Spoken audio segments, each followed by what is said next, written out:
Apa kabar? Luar biasa. Bukan biasa di luar ya.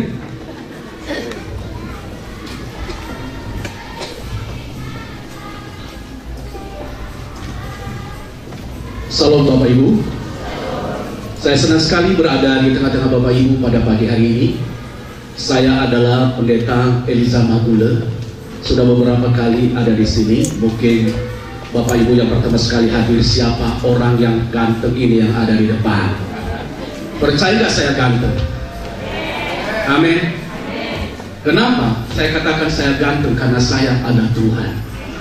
Amin. Kita semua kan anak Tuhan kan? Benar gak? Karena ada prinsip buat orang Israel. Orang Israel itu tidak pernah berkata negatif kepada anaknya. Selalu dia berkata, kamu menjadi pemimpin, kamu menjadi kepala dan bukan ekor, kamu menjadi orang yang hebat, orang yang berhasil. Beda dengan orang Indonesia. Kalau anaknya membuat kekurangan, dia ngomong begini, keong kau. Benar kan? Nah, yang gak menjawab berarti dia sering ngomong sama anaknya begitu. Ya, saya memiliki istri hanya satu. Istri saya Boru Sinaga. Kalau ada marga Sinaga di sini, Hora Suder. Istri saya Boru Sinaga, anak saya 2. Yang besar umur 19 tahun, semester 4 sekarang di Universitas Brawijaya, dan nomor 2 baru 17 tahun, nanti Agustus ini dia akan melanjutkan sekolahnya di STT Gromagro Indonesia. Dan puji Tuhan, gereja yang ada di tempat ini bisa menyekolahkan 2 orang di STT GGI. Dengan tepuk tangan yang meriah bagi Tuhan Yesus Kristus, yaitu satunya adalah Miracle dan Erikson Pasaribu, bukan Pasar 100 ya. Ya kan? Warumu yang satu, Warumu dan Erikson ya. Pasar 1000 ya, pasar 1000, bukan pasar 100. Ya, dia sekarang masuk semester 2, mereka udah mulai kuliah. Kemarin hari Senin saya ketemu dengan mereka, baru pulang dari kampus. Saya bilang, kenapa kalian di hitam? Katanya tarik beca di kota Medan katanya. Udah, kok bener, nggak apa-apa. Ya, saya ngobrol sama mereka, ya puji Tuhan, mereka melayani seperti Miracle. Dia melayani di anak-anak remaja di Dana Plus, dan Erikson juga melayani di DBT Glow yang berada di Jakarta. Saya adalah pendeta dan ya sudah pendeta gitu ya. Dan saya senang sekali bertemu dengan Bapak Ibu. Kenapa? Biasanya kalau minggu pertama sangat sibuk ikuti namanya Parsa Tahun. Benar nggak? Ya Tuhan Yesus sudah jawab nih. Benar, sibuk pas tahun ini, sibuk di arisan ini, tetapi saya bangga memiliki rekan, saya bangga memiliki saudara. Walaupun ada arisan pas tahun pada pagi hari ini, saudara datang beribadah kepada Tuhan. Amin. Dengan tepuk tangan yang meriah bagi Tuhan. Kenapa? Kita lebih mendahulukan Tuhan. Amin. Amin. Pas tahun itu gak pernah lari Bapak Ibu. Bila kita bilang maaf, saya cari Tuhan dulu. Walaupun pas 1 tahun nanti, kalau tidak kita cari Tuhan, paling-paling dibicarakan di sana, oh ya, itu loh, edan itu, loh nggak bayar-bayar, Arisa udah 5 tahun, hanya makan ada itu edan, apalagi kalau dia makan, dia bawa plastik lagi, plastik hitam, dia bungkus lagi itu. Ya, tapi kalau datang banyak ngomong, dia pernah bayar itu iuran. Itu yang dibicarakan adalah dalam para tahunnya, di sini lah. Di sini saya muka-mukanya orang baik semuanya, orang-orang hebat saudara dikasih Tuhan. Amin. Amin. Kenapa aminnya ini? Belum sarapan ya? Hah? Nanti sesudah ini kita makan sama-sama. Ada resto apa di bawah itu? Resto apa yang ada di bawah? Ayam kalasan ya? Tetapi bayar masing-masing. Oke, itu supaya Bapak Ibu jangan tegang. Saya berikan judul khotbah saya pada pagi hari ini, kuat di dalam Tuhan. Kita akan baca Filipi pasal 4 ayat 13. Filipi pasal 4 ayat 13. Oh kecil tulisannya ya, oh kecil banget. Gak apa-apa. Segala perkara dapat kutanggung di dalam Dia yang memberi apa? Kekuatan kepadaku. Sekali lagi, segala perkara dapat kutanggung di dalam Dia yang beri kekuatan kepadaku. Bapak Ibu yang kasih dalam nama Tuhan Yesus Kristus, kalau Bapak Ibu memperhatikan siapa sih yang menulis kitab ini, dan menurut sejarah Alkitab adalah seorang rasul yang sangat terkenal dan seorang juga penjahat sebelum dia menerima Yesus sebagai Tuhan dan Juru Selamatnya, yaitu Rasul Paulus. Ketika dia menulis surat ini, dia bukan berada di tempat yang enak, bukan berada di tempat yang sejuk, bukan dia menerima makanan yang enak-enak pada waktu itu, tetapi dia berada di penjara yang sangat mengerikan, yaitu di kota Filipi. Ketika dia menulis surat ini, bukan di tempat ada terang benderang seperti begini Bapak Ibu, tetapi dia ada di penjara yang paling bawah. Ya, biasa kalau Bapak Ibu pergi ke Eropa, biasanya itu bukan di atas rumahnya dinaiki, tapi ke bawah, yaitu di bawah tanah. Dan penjara pada waktu itu sangat mengerikan.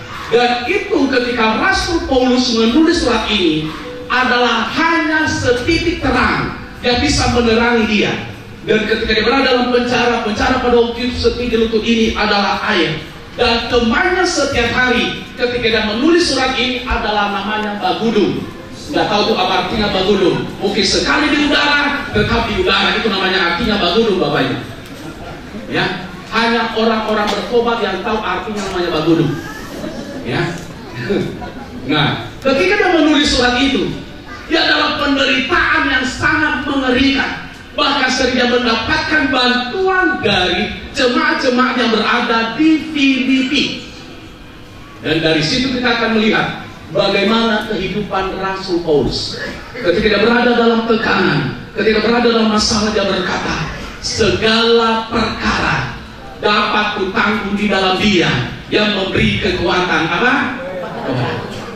Saya mau katakan, saya tidak tahu apa yang menjadi persoalanmu pada pagi hari ini. Saya tidak mau tahu apa yang menjadi masalahmu pada pagi hari ini. Tetapi saya mau katakan, kita akan bisa mendapatkan kekuatan dari Tuhan kalau kita berkata, saya ada di dalam Tuhan. Amin Bapak Ibu. Kekuatan kita bukan karena kita kaya, kekuatan kita karena kita mendapatkan empat kita di pundak. Kekuatan kita bukan karena ada pistol, kekuatan kita bukan karena kita hebat, jabatan kita ada, gelar kita profesor, doktor, SH, sampai bocor-bocor pun. Kekuatan kita bukan karena gelar, kekuatan kita bukan karena kita cantik, kekuatan kita bukan karena kita ganteng, kekuatan kita bukan karena kita memiliki mobil yang serinya yang sangat mahal. Bukan Bapak Ibu, tetapi saya mengatakan sebagai hamba Tuhan, kekuatan kita hanya ada di dalam Tuhan. Amin. Kekuatan kita hanya ada di dalam Tuhan. Amin. Kekuatan kita hanya ada di dalam Tuhan. Jangan banggakan apa yang kau miliki. Jangan banggakan karena kau pintar pada saat ini. Jangan banggakan karena pangkatmu di kantor atau seorang manajer di kantor. Jangan banggakan suatu saat jabatan itu akan diambil. Tetapi kalau engkau kuat bisa menduduki jabatan itu, katakan kepada Tuhan, Tuhan engkau yang memberikan jabatan ini bagi saya, sehingga saya kuat bisa melakukannya. Gak ada amin. Saya pulang aja kita kalau begini. Saya udah berapi-api begini sampai api udah mau kebakar ini. Nah itu dia Bapak. Kadang-kadang orang mengandalkan. Saya kaget kalau orang dia banggakan, Tuhan Yesus, sombongnya aju bile kata orang Jakarta. Apa sih yang kita sombongkan? Kata anak muda, kalau engkau sombong, kelarlah hidupmu. Apa yang kita sombongkan? Sombongkan memiliki uang banyak, nggak perlu Bapak Ibu. Kalau engkau kuat menanggungnya, kalau engkau bisa melakukannya, itu karena kemurahan Tuhan di dalam hidupmu. Amin.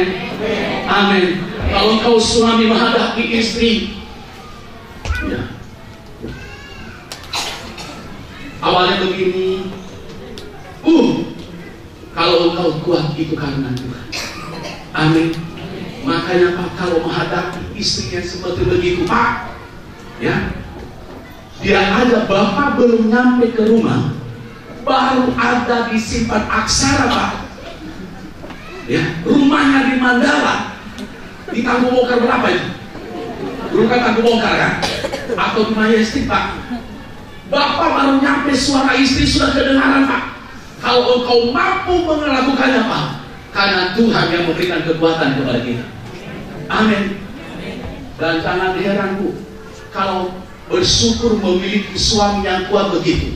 Syukur-syukur dia tidak mencari wanita yang lain. Loh iya dong. Kalau dia cari wanita yang lain, mau bilang apa? Habisnya ngomong, pulangkan saja aku pada ibuku. Nah itu, gak enak saya ada Pak Gembala. Kalau saya nyanyi nanti gak enak saya, nanti dia aja saya rekaman lagi, saya gak enak gitu kan.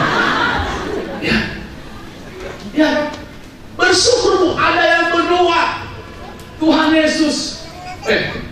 Ada yang foto saya tadi. Ternyata pengerja ini rekan saya dari Jakarta, Pak Andreas bersama dengan Ibu Kristina.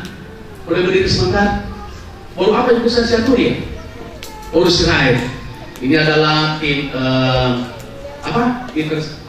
tim pendoa dari Jakarta. Nah, mereka berdoa yang begitu. Saya pikir itu ada kamera segala macam. Ya. Dan itu apa yang terjadi?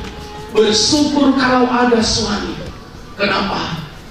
Suami pulang kantor, dia selesai makan, dia mandi, dia berdoa. Tuhan Yesus, berikanlah kekuatan kepada saya. Saya sedang menghadapi istri yang belumnya bocor. Tuhan Yesus, ampuni dia Tuhan. Tunjukkan jalan yang benar sama dia. Tuhan, bukakan jalan yang lurus ya Allah, ya Allah. Suami banyak berdoa. Dan apa yang terjadi? Suami sampai puasa, istrinya bilang, kenapa kamu tidak makan? Mama, saya sudah puasa. Puasa apa kau? Aku berpuasa supaya mama kembali ke jalan yang lurus. 5 tahun suami berdoa, tahu-tahu istri dijamah oleh Tuhan. Amin. Makanya istri-istri jangan banyak bacot kata mereka. Ya, itu bukan saya membela laki karena saya laki, tapi bersyukur juga para laki-laki. Walaupun engkau gandeng wanita, kau pergi kemana yang kurang bahan di mana-mana. Ya sekarang kan banyak kurang bahan kan. Coba pergi ke mall. Makanya kantor kami kan saya nggak jauh banget ya, ada 100 meter nggak di Indonesia, 100 meter ya Pak Kepala ya. Syukur kalau saya pergi di situ 2 kali dalam setahun. Syukur Bapak Ibu. Kenapa? Di situ banyak yang kurang bahan. Lagi pameran 310. Ya. Makanya anak-anak gadis pakai yang benar. Ya. Kenapa ikut-ikut orang? Ya. Saya sudah pernah khotbah tentang medali teladan. Nah, itu nanti. Nah ini laki-laki. Istri ada yang berdoa. Walaupun laki-laki pada tahun dia bantu sana sini bantu, tetapi ada istri yang kuat. Dia pulang ke rumah dia lempar itu tasnya. Kenapa ada istri yang kuat berdoa? Suatu saat suaminya bawalah wanita itu duduk di sofa di depan hati istri sampai tersobek-sobek. Ya, hancurlah hatinya sampai terkoyak-koyak gitu kan. Syukur nggak ada yang nyanyi pada waktu itu. Isedo ale ta na soolo. Nah itu dia. Syukur istri nggak nyanyi pada waktu itu. Tetapi dia bernyanyi begini. Unaikan syukurku buat hari yang kau beri, tak habis-habisnya kasih dan rahmamu. Wanita yang ada di sofa, ternyata dia lihat ini bukan tempat yang aman bagi saya. Dia berkata sama laki-laki itu, maaf, mulai hari ini hubungan saya dengan kau kita putus. Kenapa dia bilang? Ternyata istrimu istri yang takut akan Tuhan. Bu, kalau engkau kuat menghadapi suami begitu, bukan karena engkau, Karena ada kuasa Tuhan yang ada di dalam hidupmu. Ada seorang ibu yang berdoa, yang berlutut di hadapan Tuhan, yang melihat suami seperti begitu. Ada istri yang kuat berdoa menghadapi suami yang begitu jahat pada waktu itu. Dia tidak pernah mengeluarkan kata-kata kotor buat suaminya. Dia tidak pernah menjelekkan suaminya. Kenapa? Karena dia tahu suatu saat suaminya akan dirubah oleh Tuhan. Dia tahu suatu saat suaminya akan dijamah oleh Tuhan. Dia tahu suatu saat suaminya akan bertobat dan menerima Yesus sebagai Tuhan dan Juru Selamatnya. Amin. Amin. Makanya suami-suami yang sudah mendengar firman Tuhan, tolong matanya jangan makan nanas. Makan keranjang kurang bagus. Makan nanas. Di mana-mana nanas ada makanya kan? Nah. Kalau keranjang ada makanya di atas kan? Benar nggak? Kalau makan nanas hampir semuanya ada.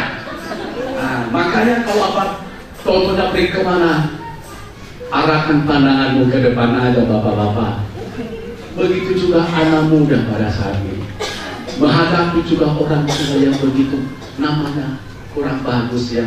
Kalau saya ngomong kurang ajar kayak gak enak. Ini kan hari Minggu masa pendeta ngomong begitu kan? Benar gak? Hadapi orang tua seperti begitu. Jangan marah. Pergi ke kamar, berlututlah kepada Tuhan.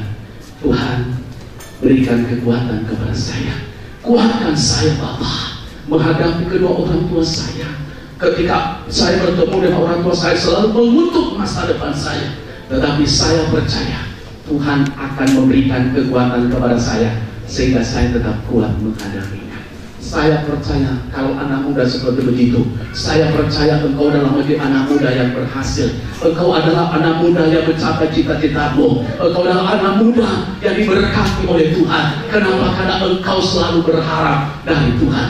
Saya akan berikan kesaksian sedikit. Saya ini dulu adalah namanya, masa depan saya adalah madesu Bapak Ibu. Ya. Masa depan suram. Kenapa hidup saya di samping Olimpia ini? Tamrin, dalam Asia, dalam Strisno, ada itu dalam Strisno ya? Nggak tahu kan? Itu di apa? Yang di Kancah sana. Ya. Nah, itu hidup saya saudara, tahun 87 itu, 30 tahun yang lalu. Siapa yang mimpi sebatang kara hidup di sini? Saya pergi ke Bandung sebatang kara saudara kasih Tuhan. Nggak ada yang menunjukkan jalan kepada saya. Tetapi ada tekad saya pada waktu itu. Saya tidak mau hidup saya seperti begini. Ketika saya bertobat yaitu di Dede Hall pada waktu itu, saya bertobat dari sana. Dari situ dirubah hidup saya oleh Tuhan. Karena saya dulu bajingan saudara kasih Tuhan. Bajingan, namanya orangnya kalau nggak punya ilmu tinggalkan hias, bukan orangnya lagi itu. Saya nggak tahu kalau di DJ begitu dulu, nggak tahu saya. Kalau itu zaman saya, kalau nggak ngerti namanya kufu, bukan orangnya lagi itu saudara kasih Tuhan. Karena kita dulu belajar sama kufu langsung sama hari mau jadi-jadian. Setiap Jumat, minum darah setiap Jumat. Darah ayam hitam lagi. Aduh, makanya hidup saya. Kalau saya kadang-kadang sedih saudaraku. Tapi Tuhan merubah hidup itu. Kenapa? Saya tidak pernah melakukan hal udung geli. Saya makanya nggak pernah ingin melakukan ini. Saya buat anak-anak muda. Itu masa lalu. Jangan tiru masa lalu kami, tetapi tiru apa yang kami berikan kepada kalian saat ini. Kenapa? Itu yang baik. Kalau kita kuat dalam pekerjaan Tuhan, karena anugerah pada saat ini. Tadi saya terima kabar jam 5:30 pagi, orang tua angkat saya, Marga Lubis, dipanggil Tuhan jam 12 pagi tadi. Jam 00 lebih, tengah malam. Orang tua saya itulah yang mendampingi saya waktu nikah. Saya nikah ini kan sendirian saudara kasih Tuhan. Karena sebatang kara di Jakarta. Dia mewakili pada itu dalam Marga Lubis saudara kasih Tuhan. Saya sedih juga, kenapa? Dia mendampingi saya di pelaminan. Ya. Dan itu seperti orang tua yang melahirkan saya. Jadi saya tadi udah istri saya, kamu dulu yang ngurusin, saya baru bisa ada besok di Jakarta. Kenapa ada tugas di sini? Nah itu saudara kasih Tuhan. Saya minta kekuatan dari Tuhan tadi. Saya berdoa Tuhan berikan kekuatan kepada saya. Kenapa? Selama saya hidup di Jakarta, sudah hampir 20 tahun saya di Jakarta, selalu dekat dengan keluarga mereka. Ya, saya hidup di perantauan, anak sebatang kara. Kalau sekarang kan di mana-mana banyak orang Yes, dulu kan tahun berapa? Mana ada orang Yes? Ketemu di waktu saya di Bandung gak ada orang Yes. Itulah kebaikan Tuhan hari ini. Saya ketemu di mana-mana, sampai kemanapun. Saya kembali ke kemana? Banyak orang Yes katanya di sini. Banyak orang di mana-mana. Kalau dulu zaman kita mana ada saudara di situ? Kenapa? Ya dulu kan hanya naik kapal laut ya. Itu pun 5 hari dari Nia saudara di situ. Itu perlu ada sebulan sekali. Kalau sebulan sekali bagaimana? Kalau sekali udah enak pesawat beberapa kali perniagaan. Nah itu dia. Tapi karena itu semua karena kekuatan dari Tuhan. Amin. Amin. Apapun masalahmu, mungkin engkau sedang menghadapi masalah yang berat di kantor pada pagi hari ini. Saya mengatakan kekuatan kita ada di dalam Tuhan. Amin. Amin. Mungkin ekonomimu sedang terombang-ambing pada saat ini. Mungkin rumah tanggamu sedang ada masalah pada pagi hari ini. Tapi saya mau katakan kekuatan kita ada di dalam Tuhan. Mungkin pada saat ini juga perusahaanmu, engkau sedang merintis perusahaan, kau ada orang yang menipu saudara. Saya mau katakan kalau kau Tuhan, karena itu ada rencana Tuhan di balik itu. Nah, bagaimana cara? Ada ciri-ciri, kira-kira coba diklik. Yang selanjutnya, nah ini dia, ini coba diakui saudaraku. Nah, apa tanda orang tua di dalam Tuhan? Yang pertama, mempunyai pendirian yang tidak bisa terpengaruh.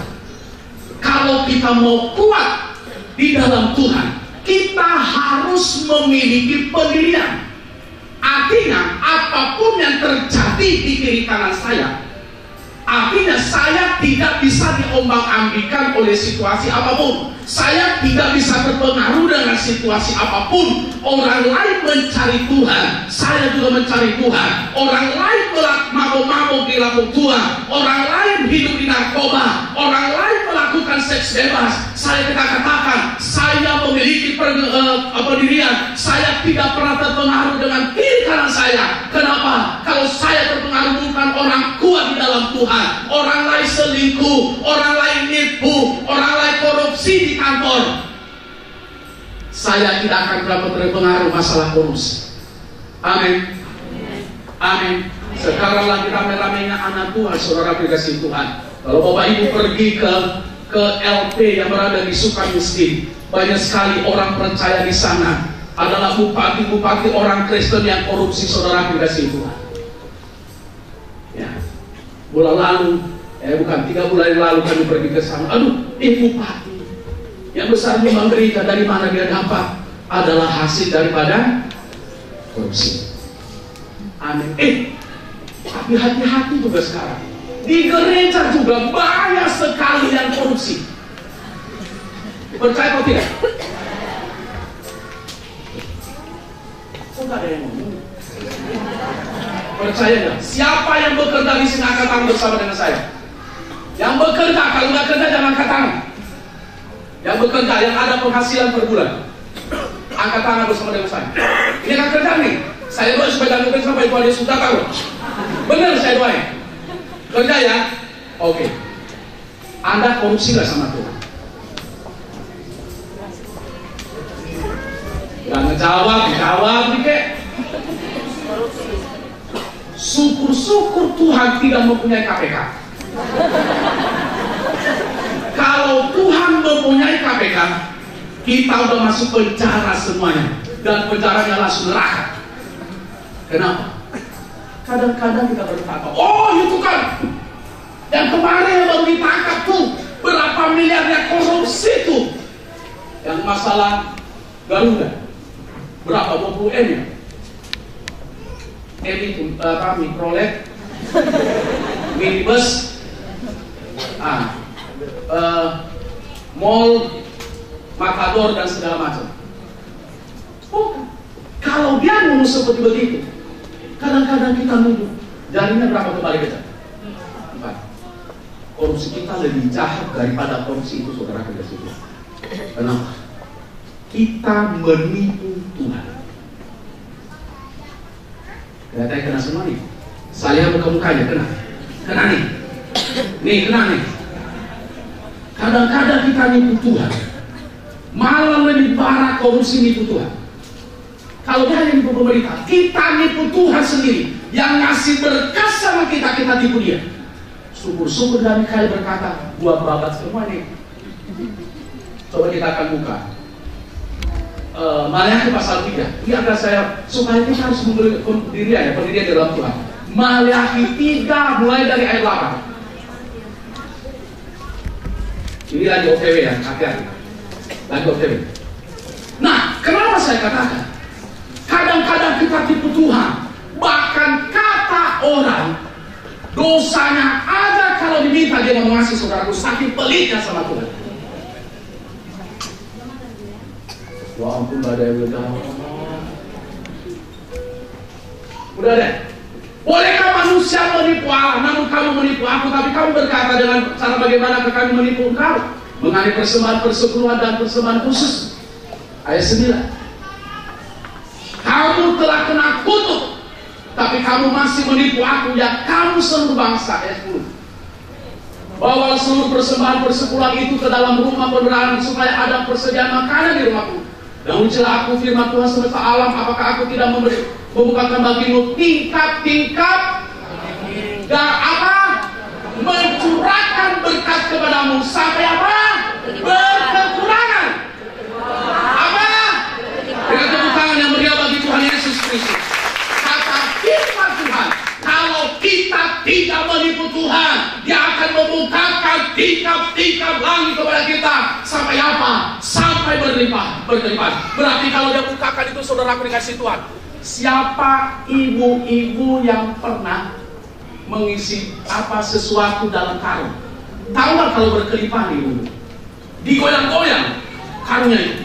Digoyang-goyang sampai kita tumpuk begini, goyang-goyang. Saya dulu waktu di sini kan, saya ada pasar di belakangnya kan, pasar sentral itu kan, ada ibu tuh pada masih apa itu bawang merah. Dia goyang-goyang begitu, bahkan yang tumpuk sampai sampai tumpah luar. Itu namanya berkelimpahan. Siapa yang mendapatkan berkat itu? Orang yang tidak menipu Tuhan. Kenapa? Kita tidak memberikan perpuluhan. Gereja tidak pernah rugi, saudara, yang memberikan perpuluhan kepada Tuhan. Tetapi saya mau katakan, sebagai pendeta, saudara sendiri yang akan menuainya. Jangan diambil, Pak. Kenapa? Jangan heran. Contohnya kita diberkati Tuhan 1 juta, kita berikan sama Tuhan berapa? Kita nggak berikan 100.000 itu, nggak apa-apa. Tapi lihat, mungkin besok ban mobil pecah. Benar ya? Kakak ban mobil berapa sekarang? 20.000 ya? Motor aja jatuh 20.000, kaget saya hari itu. Bang, kok mahal bang? Iya Pak, kalau nggak mahal ya jalan sendiri Pak. Oh iya, 5 kali aja sehari, udah berapa? 100.000. Gaji rata-rata begitu lebih daripada itu. Itu orang yang pelit. Milik Tuhan aja dia rampok, apalagi milik manusia. Jangan kita sosok rohani kalau datang ke gereja. Waduh, kalau mengangkat tangan, apalagi tadi WL-nya kan berapi-api begitu, udah nyanyi. Oh, kita mengangkat tangan sampai orang berkata, Bu Pak, berkatnya Pak, kelihatan Pak. Berkat ya, bubur ketek. Alhasilnya saudara dengan simpulan, apa yang terjadi? Orang berkata sebenarnya sampai malaikat gak berani masuk. Haleluya, Tuhan, ibu bapak angkat tangan, Tuhan Yesus, saya bilang Tuhan, saya gak berani masuk ke dalam ibadah itu. Kenapa? Itu banyak yang bau lebih daripada malaikat Tuhan. Gak berani masuk saya Tuhan. Kembali keluar dari pintu, baru nyampe apa tangga bawah, anak tangga di bawah itu yang ada jual es krim ya. Setan bilang, oh Tuhan, wajah setan gak pernah nipu Tuhan begini. Kelihatannya kena semua nih. Hah? Oh iya loh. Dan saya buktikan dalam diri saya sendiri, saya sebagai pendeta, sampai detik ini saya memberikan perpuluhan kepada Tuhan. Ada prinsip saya bersama dengan istri dan anak-anak. Seandainya pun habis beras di rumah, dan puji Tuhan gak pernah habis beras di rumah, gak pernah. Paling gas habis. Oh iya kan, harus beli lagi kan. Seandainya habis, saya sama istri saya, jangan kamu ambil 1/10, bukan hak itu punya Tuhan. Coba diamenin kek, biar aku sukacita sedikit. Wah, benar nggak? Siap memberi? Nanti saya tanya sama bendahara. Siapa bendahara sini? Angkat tangan. Bendaharanya mana? Halo bendahara. Oh, ada di belakang. Berdiri sebentar, Bu. Baik, udah pakai kacamata ya. Ya, oke. Bu, Bapak Ibu, jangan Bapak Ibu berkata, makan sama gereja bendahara. Dosa lu, dosa. Saya doain masuk neraka orang itu begitu. Loh, itu dipertanggungjawabkan di hadapan Tuhan, saudara kasih Tuhan. Kalau kau berikan sama gereja, aku dimakan sama gembala. Boro-boro dia ambil. Mungkin dia uangnya pun sama uang keluarganya dia sumbang, saudara kasih Tuhan.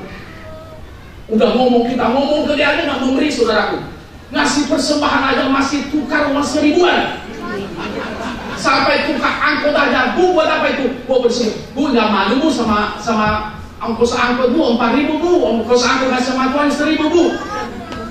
Kadang-kadang kita masih ada lagu lama. Kalau perlu kita tukar sama Tuhan. Kalau kita tolong dong, kita uang saya 20, saya kasih 5.000 ya. Nanti 15.000 ya kembali ya Eda, selesai itu kolektor. Lagu lama. Itu kan di gereja-gereja dulu begitu kan. Kenapa saya tahu? Saya tahu, itu kan pendeta harus tahu. Bapak di Jakarta ya? Udah ketemu saya? Oh, dari udara, di udara. Ada bapak satu lagi sebelah kanan. Ya, teman-teman kampres yang sebelah kanan. Nah, itu saudara kasih Tuhan. Makanya kita harus begitu. Kalau kita memiliki pendirian, orang lain tidak memberi perpuluhan, saya memberi perpuluhan. Amin. Amin. Amin. Amin. Orang lain tidak menyumbang gereja, saya berkata saya menyumbang gereja. Kenapa? Saya mau katakan saudara kasih Tuhan, orang yang sedang memberi, saya mau katakan dia akan menikmati kelimpahan sepanjang hidupnya. Orang yang sedang melakukan segala perkara dalam pekerjaan Tuhan, dia akan menikmati kesuksesan sampai kepada anak cicitnya. Itu orang yang sedang memberi. Tetapi orang yang pelit, tidak. Pertengahan hidupnya dia akan tidak pernah beri makan kepada itu. Makanya yang kerja, saya mau dia nanti kalau perpuluhan depan. Kalau perlu nanti pas penyembahan, siapa tahu ada ATM di bawah, datanglah ke sini. Ambillah dia uangnya itu. Tuhan, saya bertobat, saya bertobat, saya dijamah oleh Tuhan. Saya mau katakan Bapak Ibu kata firman Tuhan. Dia baca ayat 11. Ayat 11. Ayat 11. 11. Ini ya, 12. Aku akan apa? Besar suaranya ibu-ibu yang kalau ada yang pelit besar suaranya baca sama saya. Aku akan menghardik apa? Artinya dia menghardik bagi kita. Oh, namanya kerugian. Benar nggak? Rugi nggak kalau kita ditipu orang? Padahal kita berikan perpuluhan paling 500.000. Kita ditipu orang 10 juta, rugi besar nggak? Mana lebih besarnya? 9.500.000 kita ditipu orang. Kita berikan sama Tuhan 500 kan? Mana lebih enak? Mau rugi besar atau rugi kecil? Padahal kita bukan rugi kalau kita berikan sama Tuhan. Amin. Yang amin pasti akan memberikan nanti ke depan kita. Tepuk tangan dia biar bersuka cita. Nah, lanjut. Supaya jangan dihabisnya hasil tanammu dan supaya jangan pohon anggurmu pada tidak berbuah bagimu. Firman Tuhan semesta Allah. Itu saudaraku. Semua penyakit dihalalkan bagi kita. Maaf, saya secara pribadi, saya dengan istri. Jadi saya secara pribadi saya. Paling-paling kalau kami sakit namanya flu aja. Itu pun karena capek. Tapi saya nggak pernah berkata saya capek melayani Tuhan. Dah, biasa-biasa aja itu. Walaupun tidur jam 2, jam 3 pagi nggak apa-apa. Paling-paling butuh istirahat aja kan. Udah sembuh kan. Namanya pulang pergi ke rumah sakit. Memang saya keluar masuk rumah sakit dan keluar masuk penjara. Puji Tuhan, ini pendeta yang keluar masuk penjara. Akhirnya melayani saudara kasih Tuhan. Pendeta juga yang keluar masuk rumah sakit doa di ruang ICU. Tapi kalau untuk pribadi, enggak. Kenapa? Tuhan jauhkan dari kita saudara kita semua. Dia akan menjauhkan dari kita penyakit apapun. Makanya kita harus, itu janji Tuhan. Kita tidak bisa, itu bukan janji pendeta, tidak. Itu janjinya Tuhan. Kalau kita memiliki pendirian di dalam Tuhan. Hari ini saya rindu memberikan kepada Tuhan. Mungkin berkata, Pak Pendeta, saya kan seorang mahasiswa, saya dapat terima dari orang tua saya hanya 1 juta 1 bulan, gak apa-apa. Tuhan akan berkati, berikan kepada Tuhan 100.000 rupiah. Mahasiswa gak amin ya, saya tahu hatinya. Kesempatan Pak Pendeta, ibu Tuhan sesekali aja. Baru nanti tahu orang tua gak bisa apa, babinya tidak apa, mati semuanya, ayam kampungnya mati semuanya, sawahnya tadi pusok. Oh iya, banyak terjadi begitu. Alhasilnya masuk semester 4 gak bisa kuliah lagi. Kenapa?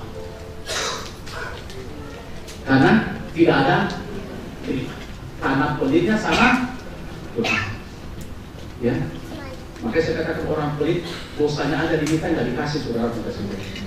Itu kata Pak Gembala ya. Ya, makanya mulai hari ini kita belajar. Yang kedua yang saya sampaikan kepada kita. Yang kedua, tadi tidak mempunyai pendirian. Yang kedua, selalu tertanam di dalam Tuhan. Kalau kita kuat, tanda-tanda orang kuat di dalam Tuhan, dia harus tertanam. Artinya, saya berikan contoh yang sangat dekat. Siapa yang punya pot bunga di rumah? Atau kembang di sini? Kembang atau apa? Bunga ya? Oh ya. Coba, pot itu bunga. Jadi mana gitu? Hari ini, hari Minggu kita pindahin. Tanggal 6 kita pindahin bunga itu ke pot yang lain. Tanggal 7 kita pindahin lagi. Tanggal 8 kita pindahin lagi. 9, 10 sampai tanggal 15 pemilihan gubernur seluruh Indonesia, pilkada seluruh Indonesia. Kita pindahin terus Bapak Ibu. Saya mau tanya, bunga itu hidup atau kembali ke Ramatullah? Apa? Inna lillahi wa inna ilaihi raji'un. Saya mau tanya, bunga itu hidup atau mati? Begitu orang yang tidak tertanam di dalam Tuhan, dia tidak akan bisa mengalami namanya pertumbuhan rohani. Makanya ke gereja jangan hari Minggu.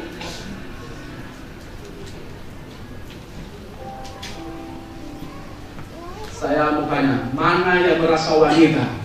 Angkat tangan bersama dengan saya. Yang merasa wanita, kalau setengah jangan. Saya mau tanya di sini, hari apa kebahagiaan wanita? Saya mau tanya, ibu-ibu datang yang merasa wanita enggak?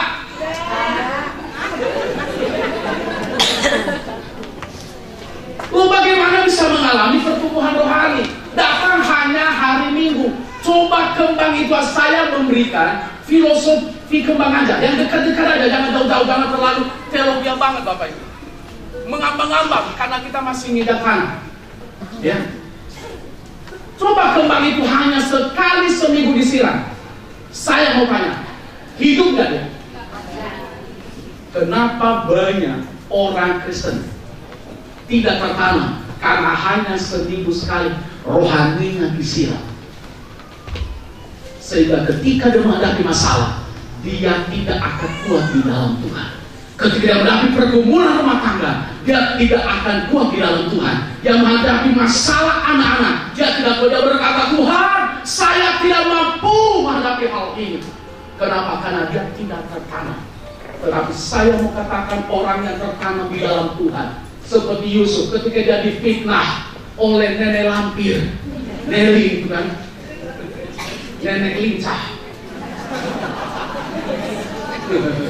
Nenek lincah mungkin pada itu mungkin 60 tahun kan, ujung datang, udah merah-merah begini, merah-merah, ucuk.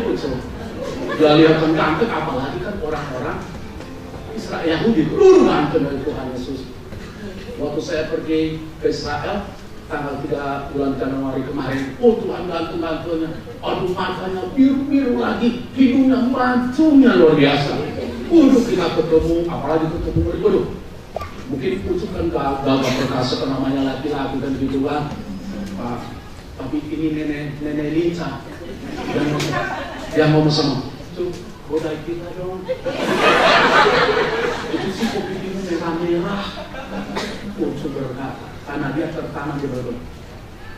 Nenek, ingat nek. Ingat umurnya. Udah bau tanah nek.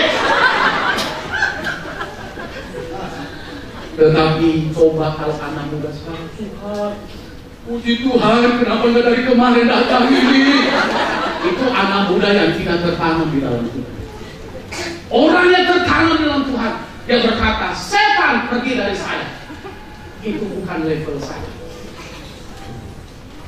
Gak ada yang amin. Datang godaan berikan. Maaf, gak level gitu loh. Ya, ada godaan itu, kan banyak godaan sekarang kan. Maaf ya, gak ada waktu bagimu. Kenapa? Engkau adalah bukan jodoh saya. Makanya anak muda yang tertanam dalam Tuhan, ya, anak muda yang tertanam makanya cepat sekali jatuh. Pacaran dulu Tuhan Yesus, pacaran sekarang aduh gila, naik motor aja seperti suami istri begitu. Jaga diri. Makanya kalau apa laki-laki wanitanya, ya jamaah senang hidupku dan damai di hatiku, semua telah berubah.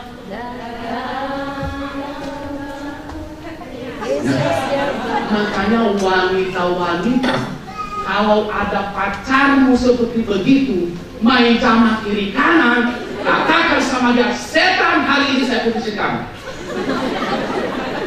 Oh iya, ada yang berani enggak? Ada enggak yang berani begitu? Halo, singers pemain musik, berani enggak begitu? Jangan main musik juga. Di luar itu kan pencet-pencet juga.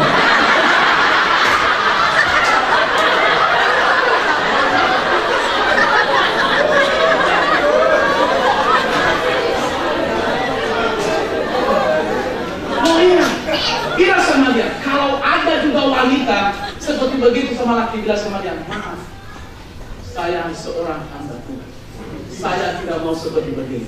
Lebih baik kita putus. Kenapa? Keputusan harus saya jaga. Oh iya, kalau kita membina rumah tangga dalam keputusan, orang yang tertanam di dalam Tuhan, saya percaya dia akan menjaga keputusan. Jangan ada kesempatan dalam kesempitan.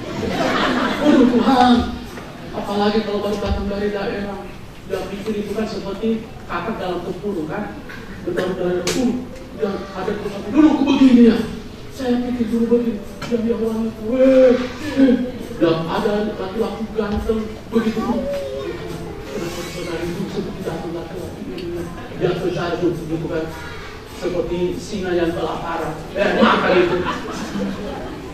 Makanya orang yang tertanam di dalam Tuhan, dia tidak akan pernah melakukan hal itu.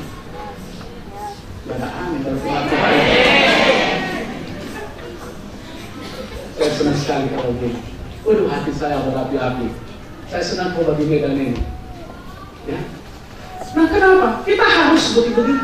Kita harus tertanam. Kenapa Rasul Paulus mengingatkan, aku kuat di dalam Tuhan, karena dia tahu Tuhan yang memberikan kekuatan kepadanya. Dia tidak mengutamakan hawa nafsunya, dia tidak pernah mengutamakan keinginannya, dia tidak pernah mengutamakan kehebatannya. Dia tahu yang memberikan kekuatan kepadanya adalah Tuhan Raja di atas segala raja itu.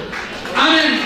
Mulai hari ini saya percaya setiap dari kita adalah kita akan mendapatkan kekuatan dari Tuhan. Makanya ada pujian, kekuatan di hidupku ku dapat dalam Yesus, yang tak pernah tinggalkanku, setia menopangku, berseru berharap dalam Yesus. Itu kekuatan kita hanya ada di dalam Tuhan. Amin. Bapak-bapak, amin. Ibu, amin. Makanya harus tertanam di dalam Tuhan. Amin.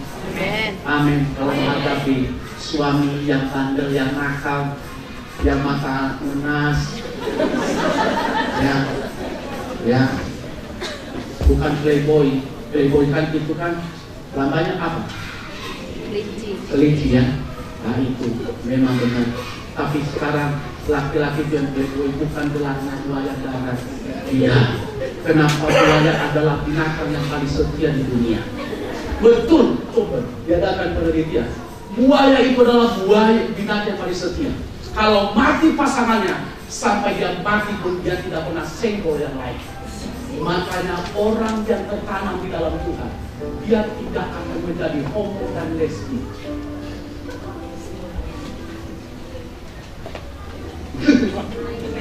Kelihatannya ada yang kena ini. Saya tahu ada yang kena. Ada yang kena. Ada yang kena. Hah? Ada yang kena. Saya mau tanya nih. Siapa, masih ada nggak kandang babi di Kota Madiun ini? Masih ada, di Mandala ya? Masih ada ya? Saya mau tanya, yang melihara babi ini, babi jantan dengan babi jantan senggol-senggolan enggak? Enggak ya? Enggak. Kenapa? Karena jantan, sama-sama jantan. Tetapi manusia lebih jahat dari apa? Saya bukan yang ngomong. Saya nggak ngomong, nggak berani kok. Tapi saya tulis di depan batu saya.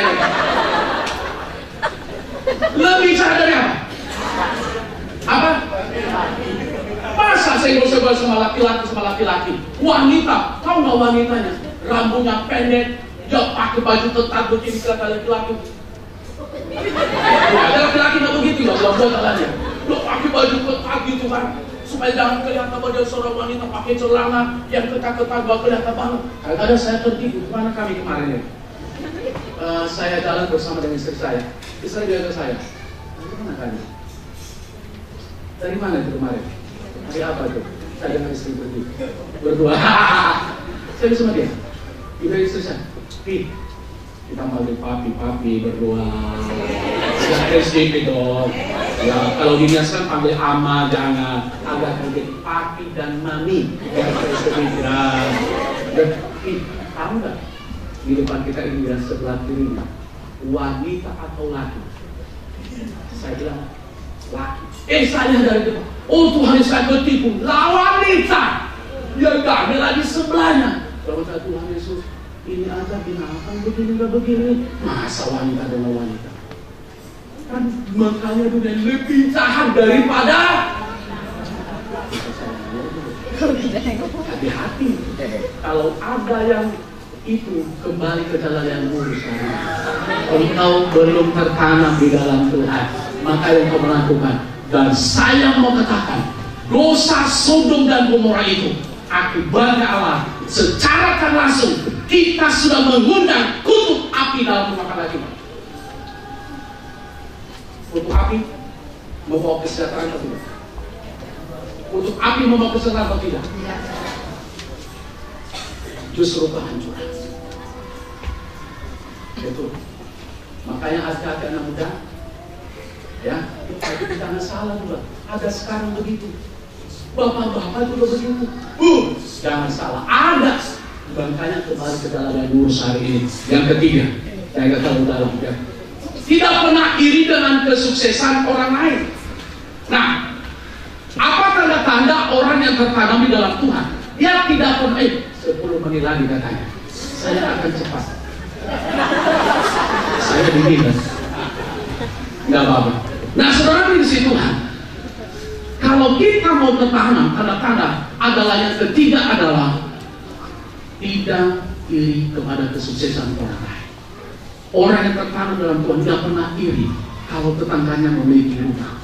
Orang yang yang kuat di dalam Tuhan, yang urus rumah tangga orang lain, Apa diberkati Tuhan? Jangan iri. Kadang-kadang kita kalau melihat tetangga kita iri, atau satu marga dengan kita iri, atau satu parsauto dengan kita iri. Ngapa kita iri dengan kesuksesan orang lain? Itu biarlah karena sukses saja mencari Tuhan. Kita nggak tahu bahwa sudah berhasil. Tetapi saya mau katakan, orang yang kuat di dalam Tuhan, apapun yang terjadi dia tidak pernah iri. Kenapa? Karena dia tahu sumber segala berkat itu ada di dalam genggaman tangan Tuhan. Amin. Ada yang iri nggak? Kadang-kadang begitu ibu-ibu dia lihat tetangganya beli LED 100 inch sebesar begini. Dia bisa, Pak, itu tadi sama era sebelah. Saya datang, Pak, punya televisi yang bagus, Pak. Sofa mereka 200 juta, Pak. Itu mereknya dari apa? Dari mana? Dari Prancis, LV lagi. Bukan LV abal-abal gitu kan, atau bukan LV haut-haut, ini LV asli. Hari kedua, mau lari ke suami, hari ketiga, mau nanti sampai pakai es batu, sampai bulu matanya 1 kilometer, kopel banget. Ya. Suami juga bingung gimana caranya. Dan si suami di kantor udah pas-pasan kan, karena itu perkara jadi, dia datang.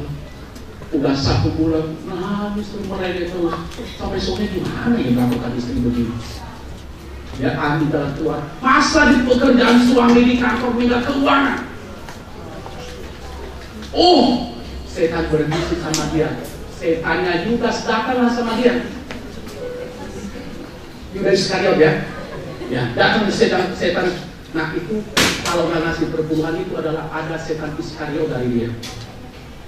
Ya, kalau ngasih perpuluhan ingat kalau suami berkata, Pak, kita yang ngasih perpuluhan, suami berkata, Mak, jangan sampai ada setan Iskariot sama mama ya, ngasih perpuluhan itu. Iskariot ya. Ya, kalau cobain suami, tapi ngasih perpuluhan, Pak, hati-hati, tutup dulu Pak, silent aja Pak. Kalau tutup bahasa Batak apa? Hah? Sip ya? Sinar Pak Indonesia. Mau bisa sip Pak, berarti Bapak sudah kerasukan setan Iskariot. Asik juga ya. Asik juga ya. Nah makanya ingati, coba tegukin kanan, jangan ada setan Iskariot bagi kami. Coba tegukin, ayo cepatan. Jangan teguh istri orang lain juga kesempatan.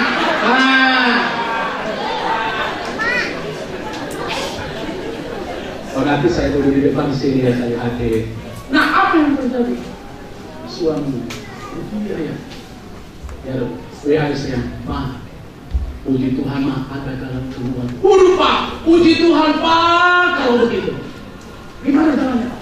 Kan saya kan bendahara di apa? Begitu kan. Dia akan di kantor, pas kan ada ini proyek Pak. Oh begitu kan. Ini Pak ya. Nanti saya markup sedikit. Berapa Pak? Oh sama mahal Mak, 50 miliar aja Mak. Markupnya, oh saya banyak. Betul Mak. Oh saya 50 miliar aja Mak. Wah Pak hebat juga ya. Itu namanya cuti yang tukang iri.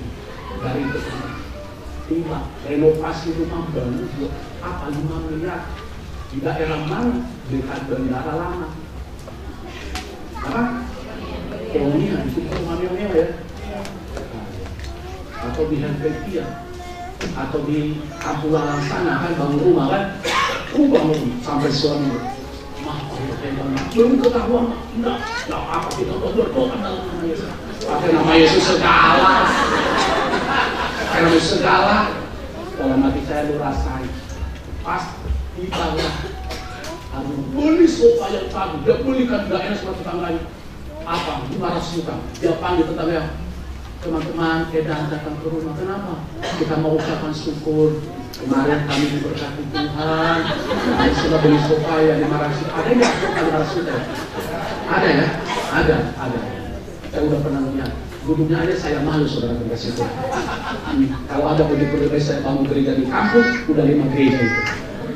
Kalau prinsip saya ya mungkin karena saya belum punya seperti begitu. 5 gereja udah saya bangun di kampus saudara kasih Tuhan. 5 terima juga kamu bilang, ini berkat dari Tuhan. Berkat dari Tuhan, pakai nama Tuhan segala lagi ya. Kalau kau hasil korupsi sama suami, gak lama sesudah itu, 2 hari, datanglah KPK nangkap suami. Ambillah bukti itu yang 500 juta. Hati-hati dulu, jangan jerumuskan suami karena ada ini. Dan saya mau katakan, orang yang memiliki iri hati, dia tidak pernah mendapatkan ketenangan sepanjang hidupnya. Orang yang memiliki iri hati adalah orang yang tidak mengerti Allah. Orang yang memiliki iri hati adalah orang yang tidak pernah merenungkan firman Tuhan. Orang yang memiliki iri hati adalah orang yang tidak mengerti bahwa dia Roh Kudus yang akan memimpin dia. Orang yang iri hati adalah orang yang akan mengalami malapetaka sepanjang hidupnya. Banyak saya mau lihat dalam Alkitab. Siapa orang yang iri hati adalah yang menjerumuskan Daniel ke dalam apa? Ke dalam tuang singa. Orang yang iri hati itu mereka dua mati daripada Daniel. Kenapa? Karena mereka memiliki iri hati. Jangan sampai akibat ini terjadi dalam kehidupan kita. Tapi saya percaya jemaat di sini adalah tidak senang iri hati. Ya amin. Ini saya udah puji nama saya amin. Kan saya memiliki prinsip orang Israel dong. Saya tidak pernah orang Israel kan memberkati terus. Saya benar. Orang yang iri hati adalah akibatnya dalam kematian fatal dalam hidup mereka. Baca, orang yang iri kepada orang Yahudi zamannya Esther, mereka dibunuh oleh Tuhan. Amin. Benar tidak Tuhan? Benar. Percaya tidak? Percaya. Orang yang mengejar bangsa Israel, mereka mati di Laut Merah. Kenapa? Mereka iri kepada orang Israel. Saudaraku, jangan iri. Kalau kita kuat adalah tidak akan iri. Yang terakhir saya sampaikan kepada kita. Yang terakhir, boleh mulai musim maju ke depan. Selalu mengarahkan pandangannya ke depan. Orang yang mau kuat di dalam Tuhan, ciri-cirinya adalah dia selalu arahkan pandangannya ke depan. Artinya dia lihat bahwa Tuhan ada di depannya. Apapun terjadi di kiri kanan saya, apapun orang yang mau menjerumuskan saya, dia arahkan pandangannya di depan. Seperti dialami oleh namanya Nabi, diarahkan pandangannya ke depan. Yosua diarahkan pandangannya ke depan. Bahkan Ayub juga dia selalu mengarahkan pandangannya ke depan. Apa yang terjadi ketika Ayub menghadapi masalah, kekayaannya habis, apa yang dia miliki, bahkan istrinya berkata, Ayub, apa kau tidak meninggalkan Tuhan Allahmu sehingga kau tidur di atas kedudukan? Dia berkata, Tuhan yang memberi, Tuhan yang mengambil. Dari situ dia akan mendapatkan berkat yang luar biasa dari Tuhan. Kalau kita mengarahkan pandangan kita ke depan, kita akan mencapai kesuksesan. Rumah tanggamu arahkan ke depan. Rumah tanggamu tujukan ke depan. Kau seorang anak muda, kalau kau belajar hari ini, arahkan pandanganmu ke depan, bahwa Tuhan sanggup memulihkan saya, Tuhan sanggup memberkati saya, Tuhan sanggup melakukan segala perkara kepada saya. Saya tidak terpengaruh dengan situasi diri saya. Walaupun orang lain melakukan dosa, walaupun apapun yang menghalangi saya terus belajar untuk mencapai cita-cita saya, yaitu saya akan wisuda 4 tahun ke depan. Saya percaya hari ini, biarlah hari ini menjadi hari sukacita bagi setiap kita. Amin. Saya mengambil kesimpulan dalam khotbah saya ini. Kalau kita tetap kuat di dalam Tuhan, alhamdulillah, sukacita itu dari Tuhan, dan tetap berpegang teguh pada kebenaran-kebenaran yang alahi. Sukses saudara, Tuhan Yesus memberkati. Mari kita bangkit berdiri bersama-sama.